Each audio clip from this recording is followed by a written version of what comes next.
Everybody, welcome to the Seed Library of Los Angeles, the first annual meeting of SLOLA for 2012. Yay. I want to thank everybody for showing up. Let me explain a little bit to you. The mission of SLOLA is to facilitate the growth of open-pollinated seeds among the residents of the Los Angeles Basin. Right now we are building a seed collection and a repository, educating everybody about the practice of seed saving and creating a local community of seed saving gardeners. What we're doing is seeking to preserve genetic diversity, increase food security, and food justice in our region. We want to safeguard alternatives to genetically modified organisms and empower everyone through a deeper connection with nature and the experience of self-reliance. Everybody who's a part of the Seed Library of Los Angeles strives for excellence in all of this, knowing that the preservation of seed is a sacred trust. Some of the words I use in there, just to make sure you're all familiar with them, I use the term open-pollinated. We use the term open-pollinated to indicate seeds that will breed true no matter what. If you grow a hybrid today, usually they're talking about an unstable hybrid. If you save the seeds from an unstable hybrid, the seeds you plant will not give you the same thing that you started with. If you use a stable, open-pollinated variety, though, you will get the same thing. You save the seeds again, you'll get the same thing. And you save them again, and you'll get the same thing. It's a bad model for seed corporations and seed producers and people that invest a lot of money in GMO technology. Any questions about that? Okay. Those of you who don't know, I'm David King. I'm the chair of the Seed Library of Los Angeles. And so what we try to do at each meeting is to have a small educational section, and then we have a meeting where we're trying to build an organization that is going to be able to support this thing called the library.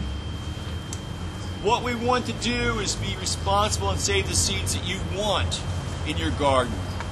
We want to be able to provide you with the kinds of plants that you are interested in growing that will thrive in our climate.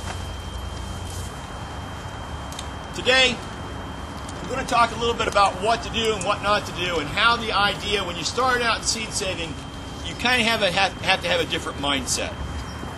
There's a different attitude you have to have about growing plants if you're going to be saving it for seed.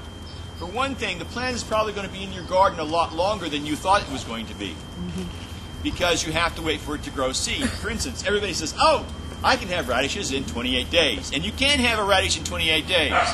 However, getting a radish to go to seed takes quite a bit longer. So when you say to yourself, this year, I'm going to garden to save some seeds, you have to start off with a slightly different mindset. And that's what we're going to talk about today, and what you're going to do to make that happen. First of all, it's going to take a little bit more planning, and you have to pay attention to a little bit more detail than your average garden. Before you plant, you got to make a plan. You got to know what you intend to achieve. Decide what plants you're going to save seed from. You can't save seeds from every plant. You've got to make a decision about how many seeds you're going to eat, because if you're eating beans, you're eating the seeds, right? So you have to figure out how many bean seeds you're going to eat and how many bean seeds you're going to save. Well, how many plants is that going to be? Some of the seeds that are easy to save include the following. These are, if you're a beginner at this, these are the seeds you want to concentrate on. Beans, regular good old common beans, including lima beans, but not including fava beans. Fava beans are a little bit harder. Endive. Endive? I don't know. Whatever. How do you spell it? Endive? Endive. Well, you know, I'm not really French. I endive. Endive. You know, endive. You all know how to plant endive. You dive in, you plant it. Escarole. Lettuce. Peas. Now, here's an uncommon thing. sweet peppers. Not hot ones, but sweet ones. The hot ones tend to be a little bit more difficult to save, whereas the sweet ones are fine. And tomatoes. The reason these are easy to save is because almost all of those self-pollinate. Even if you are, what these seeds do, for example, a tomato plant. Tomatoes are often pollinated, the flower pollinates before the tomato even opens the flower all the way. So already that tomato is already self-pollinated. And that's what we're looking forward to. We're looking for the self-pollinated. Beans are almost always self-pollinated, as are the rest of the list. Endive, escarole, lettuce, peas, sweet peppers, and tomatoes. All those are self-pollinated. So because they're self-pollinated, they're very easy to save the seeds. However, even because with their being self-pollinated, you want to take a little bit of precaution to make sure you don't have any cross-pollination. So if you're growing, let's say you're growing beans to seed. You want to grow, what's a good bean? Somebody give me a bean. Huh? Sorry. Runner. Black beans, all right. Black turtle. Black turtle beans, famous, absolutely, and stellar bean. Grow your black turtle beans slightly away from or with a barrier between it and any other bean, just to kind of make sure. What's the barrier? A barrier can be tall plants, anything. Like, for example, if we put black beans here, maybe put a row of peppers down the middle, right? And then we'll put cannellini beans. That's the opposite, almost exact opposite down over here. That's going to give you a 95% chance that you will not have any crossing. And as far as I'm concerned, 95% is a good shot. You could also structure it so there's a cross, so that it doesn't cross via time. So if your black beans, your black turtles are flowering the first week of June, try to time it so that your cannellinis are flowering the last week of June. That's pretty simple, right? And if that's the case, you could even grow them next to each other because the flowering times are totally different. They don't suddenly get an urge to do it again, right? You want to keep good, clear, and clean records of everything you do. And this is important because what are the 3 famous last words of gardeners everywhere? I won't forget. I won't forget. How many of us have done that, right? You plant a 6-pack, you cover the seeds over, and then I'm not going to forget. And then 15 minutes later, it's like, oh my God, was that the lettuce in that one, or was that the endive? You have to watch out. So write it down as you do it. But having one set of records isn't enough.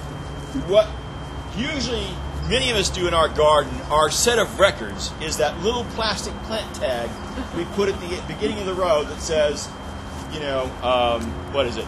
0311, tomato, early girl. Which would be a bad choice because early girl's a hybrid. Let's use a different one. Red one. Huh? Tigerella. What'd you have? Brandywine. Brandywine. There's a great one. Brandywine. 311 would be too early for Brandywine for the most part, but we can. It's an example, right? Right. Okay. So put that tag at the beginning of the row, and that's your record in the garden. But in addition to that, either have a physical book you come back to inside and write down 311 planted 12 plants Brandywine, or a computer file on Word where you type in planted 3 rows of purple pod beans. Whatever you did, but keep the record. And then as you go along, update the record. And don't think, oh, I'll update the record at the end of the week. No, you're not going to remember. Do it as you go, a little bit at a time.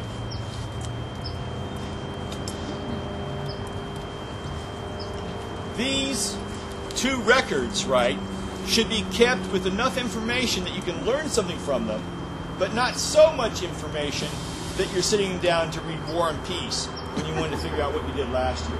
That's one of my faults. I'm a writer. I tend to like overdo it.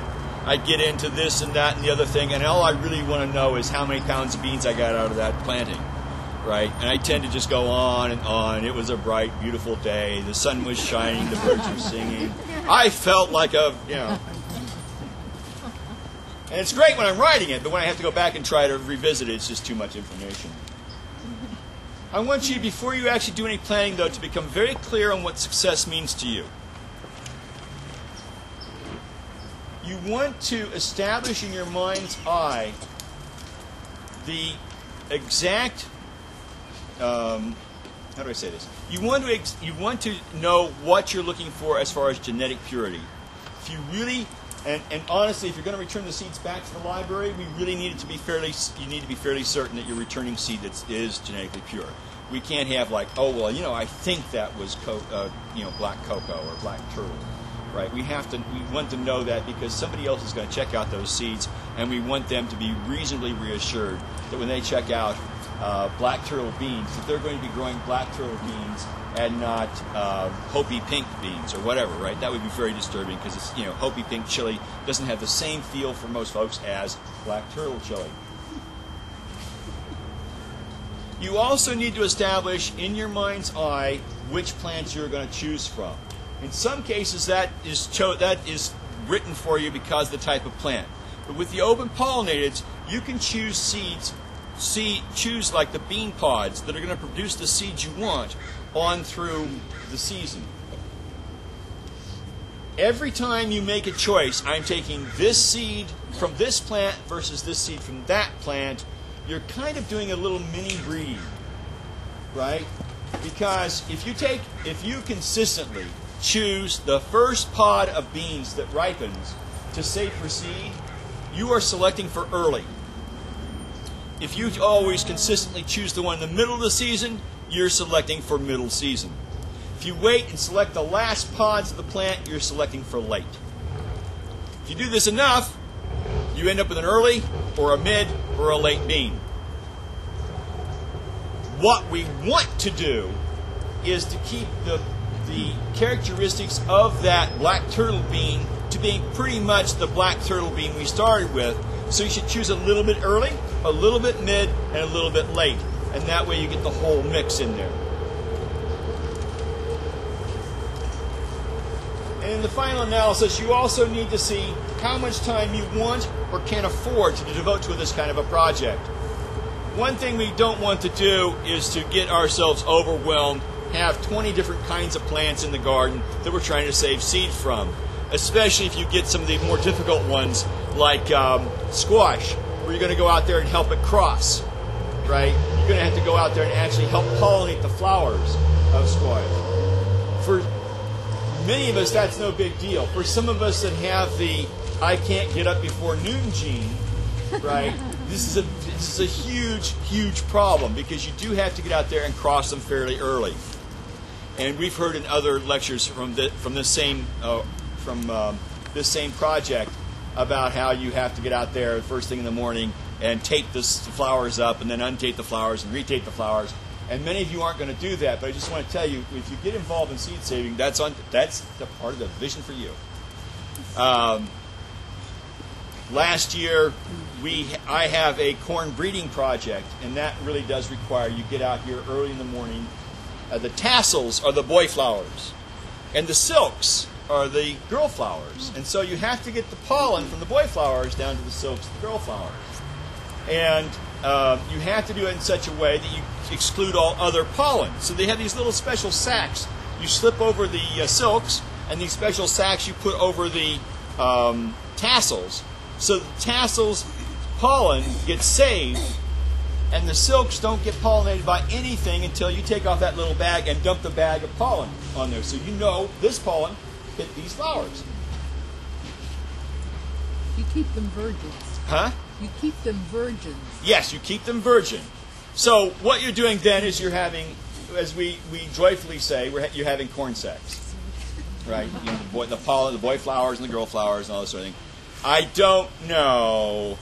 I hate to admit it, especially in a public forum like this, but I am lousy at corn sex, it appears. The one just so happened that my plants flowered. Huh? Your bags are really wonderful. My bags are wonderful, but it didn't work. What happened? it was really, and the way I know this is that when my corn was flowering, there was other corn in the garden that was flowering. And as a consequence, I had to keep those bags on. But before my corn was done flowering, that other corn was done flowering. So just to make sure, I cut off all the other tassels. I took all the bags off and let my corn pollinate on its own. The first ears I got, the ones that I had crossed, had very spotty pollination. You know that every single kernel has its own silk, right? So if you're eating an ear of corn and there's a hole in there where a kernel should be, that is one silk that did not get pollinated. Well, I was the reverse of that. I had almost all holes and a couple of kernels.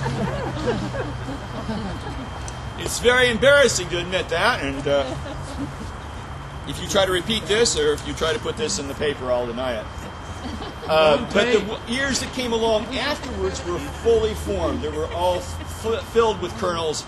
The good news is that I got almost all the genetics I wanted out of that. But what would have been better, there's a couple problems I had there. And one is that I did need to get out here earlier in the morning to do the cross-pollination.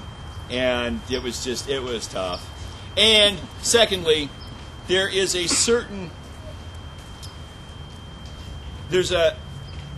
technique to it that the pollen has to be ripe, perfectly ripe, and then you dump it down on the silks.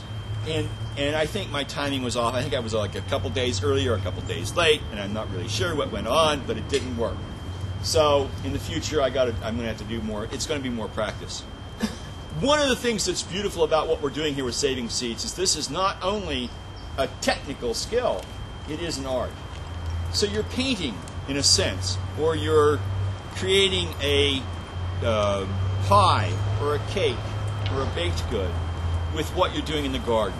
You're putting together these very simple, specific ingredients and coming up with what we come up with at the end. So as a consequence, everyone here is participating in what for mankind, for thousands of years in mankind, has been like a sacred act. The seeds that we have today, all the seeds we have today, were at one time wild plants. Somebody walked out there and took a couple handfuls of wheat off of a plant and said, I'm saving this, or something to that effect, and I'm planting it out next year. The interesting thing was when we look back at the fossil records, we see the wild wheat in existence for thousands of years. And then, using carbon dating, they can see in a matter of a few years, the wheat has changed significantly. In other words, the wild wheat blooms and it flowers in different times. So you have this wide variety, a lot of diversity. But when humans begin to select the seeds, almost immediately, the wheat blooms all at once. The crop comes in at once, because that's what humans were selecting for. You know, they didn't have the time to go back out there and repick it all the time. They wanted to come in all at once, and that's what they chose. The seeds adapted to that. So way back in history, we can see when seeds were first domesticated. And we can see that through wheat, through barley, through corn, all these other seeds that we grow as a part of our food diet. Those seeds were then passed down to the next generation, to the next generation, to the next generation. And the food we eat today is a result of what that farmer in those days chose, and what farmers since him have chose. And if we continue to do what we're doing here, the food you eat tomorrow will be based on what you chose. It'll be your selections. Then, in turn, you will pass these seeds on to the coming generations. One of the things I think that everybody in SLOLA agrees with is that it is incumbent upon someone to pass on to our children seeds that are not genetically modified, seeds that are not owned by a corporation vis-a-vis being patented, seeds that provide nutritional food, and seeds that are inexpensive enough that anyone and everyone can eat. And those are some of the goals that we just try to establish here with SLOLA. And that's what we're trying to do with the seed library. Everyone should have access to free or cheap or inexpensive, let's put it that way, inexpensive, clean, good food. Everyone. No one should have to go around and spend excessive amounts of money or extra money just to have good food. So that's what we're all about. And when you check out seeds from the library, you take out a couple of, let's say a couple grams of onion seed, you plant that out, you bring in the seeds, you bring the seeds back. We hope you bring back more than just a few grams. So you bring back something to help us increase the abundance here. So that if you take out 20 seeds of beans, you bring back 40 seeds of beans. And next year we'll have that much more seed to give to more people. A lot of what we're doing here is for the future. It's to save the best of the past and pass it on to the future. Other people would have you have to have banks where you put the seeds in a bank. But that's a fallacy. Because seeds are living things, and seeds grow out in a garden where they have to do battle with all sorts of pathogens like mildews and fungus, bacteria, and insects. In nature, what happens is the seed or the plant gets a little bit of edge up on the insects, and the insects, after a while, figure out and evolve. They get an edge up on the plant. The plant comes back and gets an edge up on the insect, and then the insect gets an edge on the plant. So you have this dance going on back and forth, back and forth. In nature, this is evolution in progress. This is in action. When you put a seed in the bank, it stays the same. You put it in the bank in 1940, you bring it out in 2012, and you've got a 1940 seed with 2012 types of pathogens running around. So by growing the seeds out here, saving the seeds here, not only do the seeds continually adapt to our environment, they become more adapted to Southern California because of our soils. We're growing them all in the same kind of soils. They become more adapted to our climate because we're growing them all in our climate. After a while, who knows? You can't call it Kentucky Wonder Beans. You have to call it California Wonder Beans. Right? So that's what we're doing here, and that's the idea, the mindset that I would like all of you to have when you take some beans home. Now, many of you are new seed savers. I have here a very large package of a lettuce seed. Can you say this for me? All right, I will try. We might want to cut this out of the tape. Forellenschloss. Forellenschloss. Say that again. Forellenschloss. Forellenschloss. Think about it as a woman named Ellen Schluss. All right, it's for Ellen Schluss. Got it. You have grown it? Yes, I grow it every year. And you like it, obviously, otherwise you wouldn't be growing it every year. I've grown it every year for 18 years. Yeah, it's like going to a restaurant. I've gone to a restaurant and somebody says to me, "Do you like this place?" Or no. And I say, "Yeah, I eat here all the time." I say, "Was the food good?" No, it's not. All right, so 18 years she's been growing this. So tell us a little bit about it, would you please, Christy? It is, it's a speckled romaine. A speckled romaine. Oh, it's one of those that people go with, when you have it in the salad, they look at it and go, "What's wrong with the lettuce?" Exactly. Yeah. And it's beautiful. It has a red flecked pattern on it, and the name means speckled like a trout's back. All right. What we're going to do today is, all of you who are beginning gardeners, we're going to give you seeds of this lettuce so you can begin to grow something out and begin to save seed. So what we're going to do is, in the next few minutes, while we have the meeting, we're going to be parsing out some of these seeds into little containers. And if you want a container of this unpronounceable lettuce for Ellen Schluss, you are welcome to have it today. We would like you to bring it back, but we're not even going to check it out. We're going to give it to you on good faith, or bad faith, whatever it is. We're going to give it to you on faith.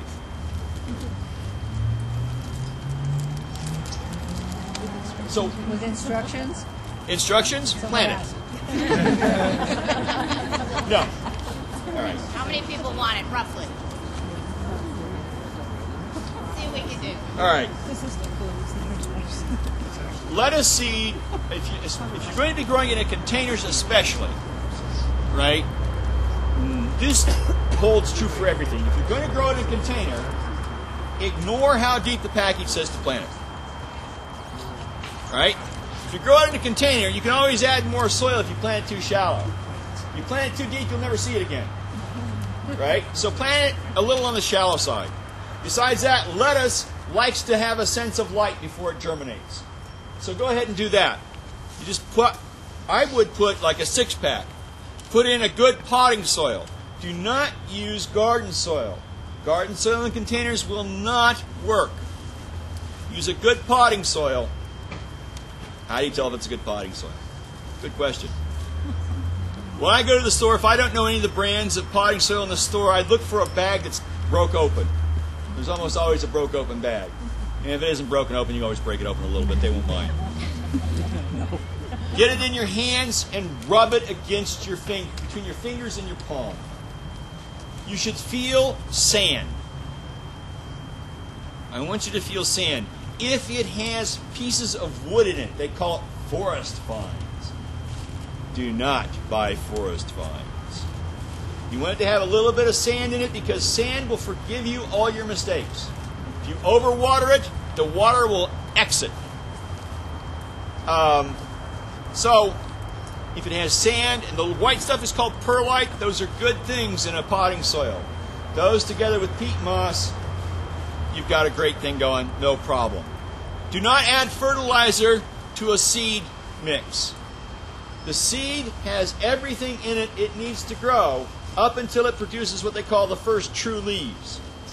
At that point, you'll need fertilizer perhaps, but up until that point, you do not need fertilizer, and fertilizer, in fact, can have a damaging effect.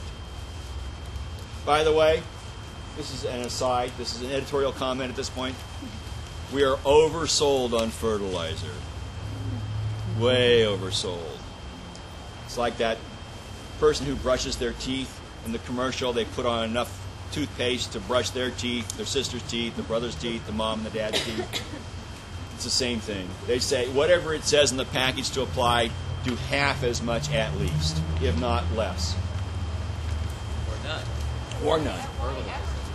Well, in some containers, you do need to use some fertilizer for some plants that are heavy feeders. You can use some compost. That's a good way to do it. If you don't have compost, fish emulsion is a good thing. It stinks. What? Bat guano, right. Or worm poo, whatever. All those things are good. But mind you, out in the ground, I use compost and that's it. There are sections of this garden that have not been fertilized in 10 years, and I would not hesitate to go out and plant a heavy feeder out there. Do you like worm castings? I like worm castings. I like worms too. I haven't dated one, but I like them. I did say, I've been asked about why I said do not use garden soil in containers. And the reason for that is that garden soil will harden up and cake up. It will not allow for air to get to the roots of the plants in a container. She says, why can't I take the garden soil and amend it? I can. I can fix, but it ends up being like a 10% of the solution of the total mix. It's a very small part of the total mix. There usually is too much clay in a garden soil. It cakes up, it hardens off, and once it's done that, the seedlings are in tune. Remember, when you put a plant in a container, you've taken it and put it in a very foreign environment. You have to provide it with enough drainage and whatnot to be able to make that happen. To make it. Plant roots need air as much as they need moisture. If you have a garden, all right, would a garden bed be considered as a pot also? If you have a garden bed like lined up and then a bottom in it, it's a pot. If you have a garden bed and it's open to the bottom, it's not. It's a garden. What point do you have to begin to fertilize is a question. Seeds have a true leaf. When you plant, they have a seed leaf. When you plant a seed in the ground, the first 2 leaves that show up, right, were in the seed already. Those are called seed leaves. The second set of leaves you get are called the true leaves. In fact, a great example is spinach. The first seed leaves on spinach look like this. Do not look like a spinach plant at all. It comes up, and then the next leaf looks like that, which is much more of a spinach-like leaf. All your lettuces, the first leaf is like this. And then the next leaf begins to look much more like a lettuce leaf. But when this second set of leaves come out, they're called the true leaves, that's when fertilizing can begin. Or if it needs to begin, that's when it should be. That's when it could be. That's when you would want to start, and not before then. That's what I'm trying to say. Okay, the question is, as you have a tomato plant when it starts, it's in a seed starting mix, and then you bring it up to a larger container. When you stop using seed starting mix and start using regular potting soil mix? And the answer I have to that is I use potting soil mix all the way through. You don't start them with... No, I don't start them with a seed mixture. What I do, if I have a very tiny seed, like a tomato seed, oftentimes I'll shake out all the big pieces, right? I'll sift it a little bit so that I have kind of a finer soil to use for seed starting, but it's the same mix all the way through. Because with the seed starting, it just got moss and perlite, and that's the seed starting. Seed starting mixes are often, as you say, Sterile. yeah, they're sterile with peat moss and perlite. Actually, it's usually peat moss and vermiculite, and finely ground. However, I have found that that isn't essential. It's nice to have, but you know what? For instance, right here, we don't have the finances to buy different things, right? So we get the one thing and we just sift it out a little bit, and it works the same. It works as well. Of course, we're using LGM potting soil, which I think is a superior potting soil. LGM? LGM. Where is that? You can find, I know that they sell it over on Sawtell, one of the nurseries on Sawtell. Hashimoto? Yeah. It's a big yellow bag. And it's more expensive, but it's the best What one. is it again? LGM. LGM. Okay. Yeah, LGM. Oh, LGM. L as in Luke. Okay, LGM. G as in ground, and M as in mainstay. Okay. Large man. Yeah, think of large man. That's a great one. Thank you. Think of large man. Yes. And I see your hand over here. If you want to plant in the ground, If you want to plant in the you ground, still need to start the seeds in a potting soil? no. Okay. There are some seeds you're going to start in a potting soil, and some seeds you're going to start directly in the ground. It depends. First of all, there's many seeds you can start in the potting mix and in the ground. Like lettuce, for example, can be started either way, right? And if you can start it either way, I do. Because if I plant it out in the ground and the slugs find it and they chow down and I'm left with no seeds, no lettuce out in the ground, then perhaps the ones I'm planting in the little 6-packs up in a sheltered location are doing okay. Question? Yes. At what point do you start putting compost in? At what point do I start with the compost? Right. In the ground? Yes. I put compost out twice a year. I put it out in spring and in fall. If I have seeds to go in the ground, I'll clear away to where I can get the plants, the seeds are directly in the soil. And as soon as they're up, I'll begin bringing that compost back around them. I use a lot of compost all the time. Okay? Did you have a hand up too? I'm sorry. What kind of compost do you use? I use the city compost. It's out here in the driveway. It's green can waste from the city of Los Angeles. She's asking about putting black plastic down, and black plastic being black attracts heat, so that will heat the soil up. You can't leave it on if you've got seeds underneath it. Well, I mean, until they sprout. Oh, Will that accelerate sprouting any?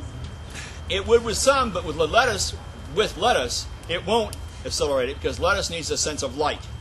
Lettuce has to know that there's light out there before it'll germinate. So, last call for questions. I want to move on to the meeting. Yes, if I want to plant in an area that's been covered in concrete And or just have grass? or just has grass, What do I need to do? dynamite starts off with a good one. You know, get some of that grass out of there. No, actually, if you have the time, the ideal method is called sheet composting. Right? If you lay down some compost and lay down cardboard and then cover the cardboard with more compost because cardboard in your lawn looks like hell, right? And people get upset with that. But leave it like that for a minimum of 9 weeks. If you can. If you can do that, that will effectively create an incredibly fertile and bioactive soil for your garden. Short of doing that, it's the time method where you take in and you put in a lot of compost as much as you can and dig a little bit of it in. I don't like a lot of digging. I think that overdoes it. But begin to plant there. You'll have lousy harvest the first 3 or 4 years, but after that it'll all pick up. If you have a problem with your soil, now this is actually, I should charge you for this. I really should. But hey, today it's free only. If you have a problem with your soil, the answer, the one answer, organic matter, of which compost is one of them. But any kind of organic matter, dried leaves, anything, get organic matter in there. The organic matter will heal what's wrong with your soil. And I'm talking about a lot of it too. If you want to have a good garden, bring in 9 inches of the stuff to start with, right? And by the end of the season, you won't have 9 inches. Believe me, it'll be down to 1 maybe. But keep bringing it in. Bring it in spring and fall. We try to put in 3 or 4 inches every year. It's unusual to have root knot nematodes in your garden. It is more common when you're gardening on an area that once was an avocado orchard. If avocados were being commercially farmed in an area, that is an area that's more likely to have root knot nematodes. Root knot nematodes get into the roots of your plants, and they severely disrupt the ability of the roots to absorb nutrients from the soil, causing stunted and deformed plants. God bless you. If you have them, she is correct. Marigolds is a certain kind of marigolds that's quite active in damaging or in counteracting the root knot nematode. The other thing that works against root knot nematodes, that's hard to say 5 or 6 times, okay, folks? You said not nematodes. I knew you were Yes. Are onions, members of the allium family. It doesn't hurt them, they just don't like it, you know. It's kind of like me and eggplant. If you want to get rid of me, serve me eggplant. I leave. And that's basically what you do, is you put in a lot of onions, and over time, the thing of it is, you will not ever get rid of them, but you can diminish their numbers. And So, the kind that I like to grow, of course, are the heirlooms, and they're Of very course. susceptible to... she's probably allergic to onions, so there you go. Oh, I grow them. Okay, well, but good. I will try that. I have Onions some, and garlics okay. and that sort of thing. Okay, All right, folks. thank you. That concludes our entertainment portion. And now we go to the meeting. Thank you.